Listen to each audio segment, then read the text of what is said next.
can I borrow your study notes for the history test? No, sorry. You bitch!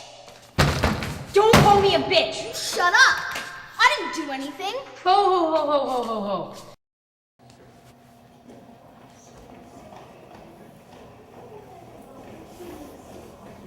Hey, Laura.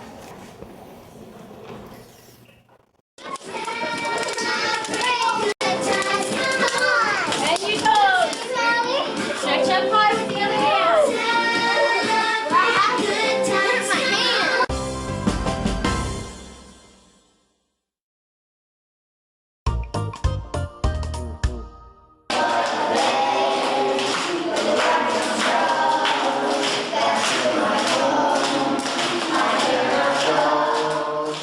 Our whole group and our small group instruction is done in a circle.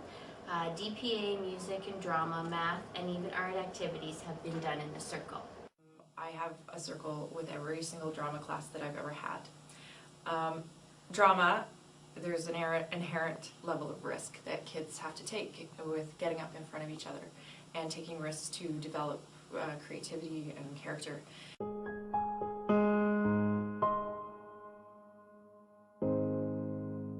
It is definitely a tool to be used and a way to resolve all kinds of conflict. It really helped, again, with their metacognition and their ability to build on each other's ideas and communicate well together.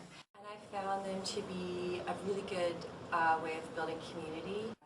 Students who rarely speak do speak. It just allows students to get to know each other on a really deep level. And students have to look each other in the eye. It's less easy to walk out of the classroom and say something mean or say something about that student. Promote people, understanding people on a deeper level, which I think is not only important for the classroom, but for life outside of the classroom. So to me, a circle is, it's such a sense of family.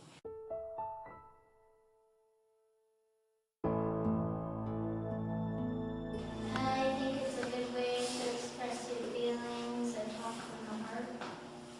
It helps you get ideas out so everyone can hear you and so you can hear me. I'm back with all my friends. Thanks for sharing, Benjamin. Know someone's being hurt or how they're feeling, so maybe I can make them feel better.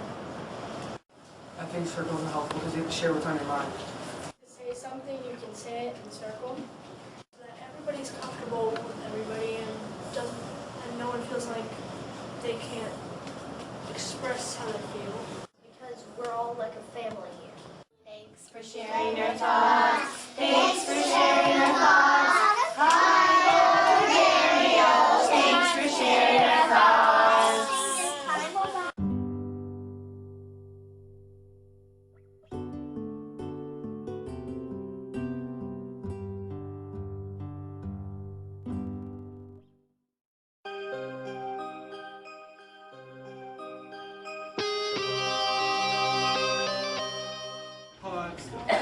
Threw my backpack, and it wasn't. Mom found it. She was like, "Where?" She called Sarah's mom. They called Sarah's mom.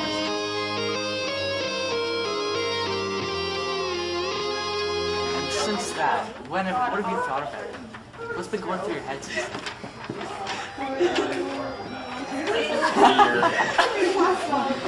Violation. I feel violated. You need to use these questions on this card instead of jumping to conclusions, and I will apply these questions when I am in an argument with you. Like, even the little things affect a lot of people, and then I will always try to think of others before I do something. Talking pieces are really useful, so you can get one idea at a time. And what I will do is put these into practices at our student council meetings. Allow the kids to have a say in how the outbursts make them feel. And so I think when I go back, my circles are going to focus more on having their opinion so that they hopefully will encourage other students who are acting out to follow the rules of the circle. Learned us that we don't always have to come up with the answers. to practice that. That's what I'm going to do, is practice that and kind of give the questions back. I always thought of circles when something bad happened, as opposed to being positive or actually doing a lesson around a circle. And I think I will definitely start doing did assessment and evaluation this morning, and I think that this is a great assessment for learning kind of activity where the kids are sharing. You're seeing like metacognition because they're thinking about their thinking, they're being critical thinkers, when they're solving problems that are happening amongst the groups, and you're also doing that gradual release of responsibility. They're becoming more independent and taking on that leadership role in the class, and it's becoming more student-centered, and that's kind of what I'm going to start each of my periods with a circle, just a quick one with some sort of Creating a classroom community is a process, and I think the point is it's going to take some time, and you need to make the effort, and circles are plan on using the meetings weekly to check collaborative. It has to include everyone in your class, and so there has to be a big buy-in, and part of that means me stepping back as the person in control and letting some of the kids in my class be the leaders, because I'm versatile. Some of what you were saying, you can use it for the quick games, but building that trust so that when you're tackling a tougher curriculum problem or something, people are more willing to take risks. And after sort of experiencing a circle today, people are more respectful because you can see what's going on. My experiences with restorative practices are basically circles. And what a circle is where the whole class gathers around in a circle and we talk about our day-to-day lives, and sometimes when there's an issue we go into a circle and it helps us. It helps our classroom, but I think giving us all a whole other dimension of understanding for our fellow classmates, and I think it makes us stronger. Just like the whole community and the whole school basically is just by taking a restorative practice and putting it into the school, you're letting the students get to know each other a lot better, and it makes them stronger. Made the community safer, made the school safer altogether. And I think that a restorative practice has also been able to notch down the whole bullying thing. So the fact, whereas before it was here, it wasn't really that bad, but it was bad. And now that we brought into the restorative practices, it's like everyone, just in this year itself, I've learned that you gotta understand somebody before you can judge something, just from sitting around in a circle when there's an issue. And it's like you get the person's point of view and why they did it and what they were feeling and what had happened that led up to that situation.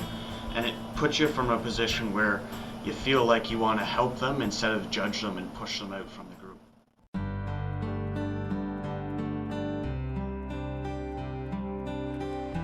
Okay, so I was getting ready like a normal day at school and thinking that it was going to be a normal day, and as soon as I had gotten to school off the bus and went towards my group of friends, I got surrounded, and it was different because like I wasn't used to it, and people were kind of saying it was Kick a Ginger Day, and it kind of made me stand out as a person because it's rare to have red hair, and I didn't feel like I fitted in with everybody else, and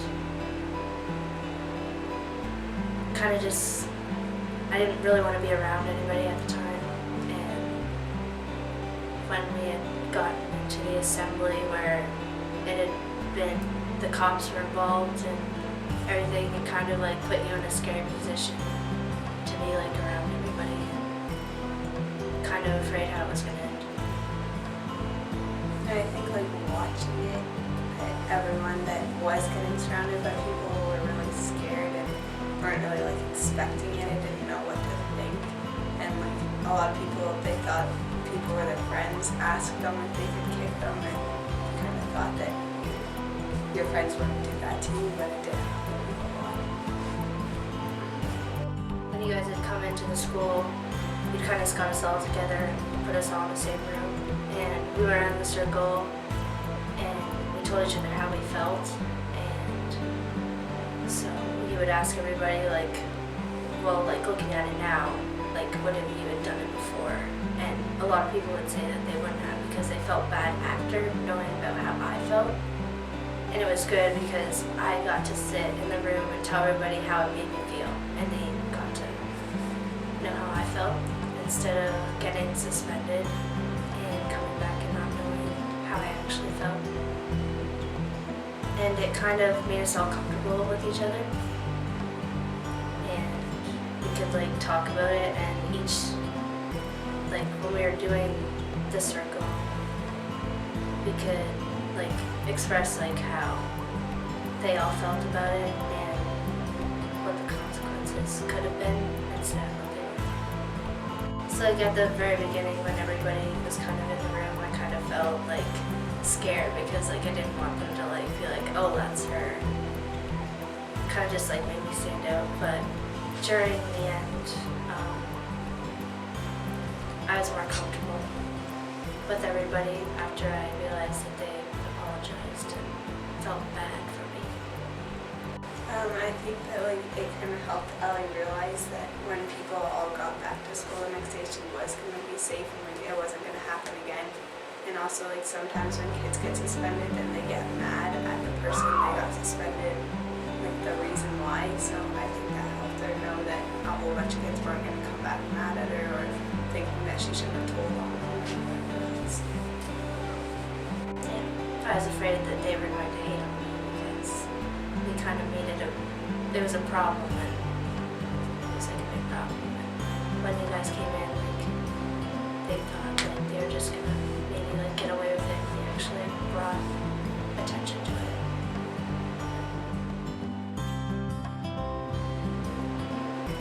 Instead of like me being like all worried and like thinking that they were going to hate me and like actually like talking about it, it would make me feel comfortable. Well, like I think at our school, if we would have done the suspension, a lot of the kids wouldn't get to see my side of the story and how I actually felt. And I think there would have been problems like them coming back and me not feeling as safe as I did after. But like from like other cases, like when a girl at a different school was kicked, she was hurt so bad that she didn't want to go back to school, and when she did, they did suspend everybody and charges were pressed, and she changed schools and didn't feel comfortable in the environment around everybody. Well, like I think it was like a big improvement because like I remember being so scared and then coming back and being able to be like, hi, like I'm Ellie, I'm back. I felt more comfortable in the school than I did because like that day was like really bad for me and I didn't feel like myself that day. And then like coming back and being able to just go back to normal and forget about the past, it was good. I think like the thing I remember is just like seeing how Ellie was like on that day that the whole thing happened, and seeing like how much she changed because I could like notice that there was a big difference by the way she's acting, just because like she was really scared obviously about who was around her. And I think that if people just got suspended, that she wouldn't really notice that they really knew what the problem was with what they did to her. So I think like talking to them, she knew that they understood the whole thing. Everyone was talking about it. I remember like a couple of kids coming back and actually someone got Ellie like a present because they really did feel bad after about talking about it. And like we all kind of sat in class, and when kids started coming back, you could tell that they felt bad because everyone was really quiet. And a lot of people were asking like, oh, did you get suspended or did you get a detention? And everyone was saying no. So at first it was a little like confusing for us, but then talking to Ellie after, I kind of understood why you didn't just say, don't come back tomorrow, or you're not going outside for a week or whatever. I think they like knew what was going on in the library, but I don't think like they would understand like, because I don't think it was really talked about like everything that we did and everything we went through, but I'm sure other kids would know that you guys came in and sat down and it was resolved. We went through it. And I'm sure like people could tell that like I wasn't worried anymore because like I actually came out of my shell after. And I know that like the only kind of the reason why I know about like what happened in the library is because I talked to like my friends about it, but I know some kids didn't really understand like the whole process and kind of thought it was like really different for us because before it was just like, oh, you're suspended, but for some kids to actually realize that you can't just talk about it, you can actually talk things out, it was like a big change, I thought. Well, I think like suspending somebody, like you're not really showing them like what happened. Like that talk like that we did, it showed them like everything that happened, and we could talk about it. We felt more comfortable, and like the big change was that like we're not used to that. So like we normally like I was expecting people to get suspended, but like when people came in, you guys talked to us, and there was no suspensions. It kind of just made them like feel like better that they didn't get suspended, but also they learned from the experience. And I think that like it made our school closer because I think also when kids came back from getting in trouble, it would have been probably a little bit of an awkward situation for Ellie to like kind of say, sorry, I got you in trouble, but like when she did nothing wrong. And so I think that just talking about it, everyone got closer and like they just kind of realized like we can move on from it. And it just happened, but we have to kind of keep going with life.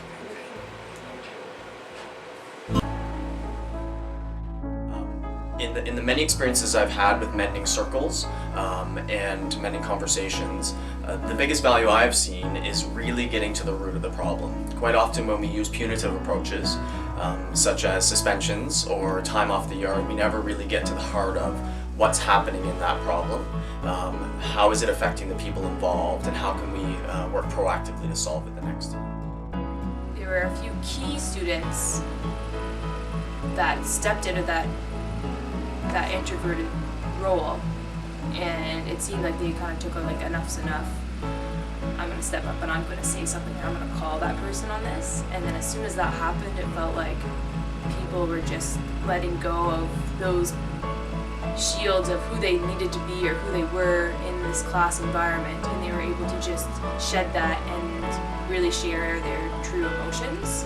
And there were people that I had never heard talk about their emotion, and afterwards talking to their parents and being like, wow, like I've never heard my son even share those types of things with me, like as their mom. And in knowing that with that circle, finally the kids in that class were starting to see who people were beyond their exterior, right? When I talk to the students and the teachers and any adults that I work with in a restorative way, the thing that is very common for all of them at the end of the process is that they feel heard, they feel that it was a fair process, they feel that there's a solution that's available no matter what type of circumstance you find yourself in. The investment in the skills that are required to provide that open communication and openness about restorative practice serve just to empower and to gift people with the opportunities and the skills to do that whenever they need to. It's an investment of time and it's an investment of strategies that anyone can use to develop the relationships and to develop empathy and to develop confidence in being able to solve their own problems.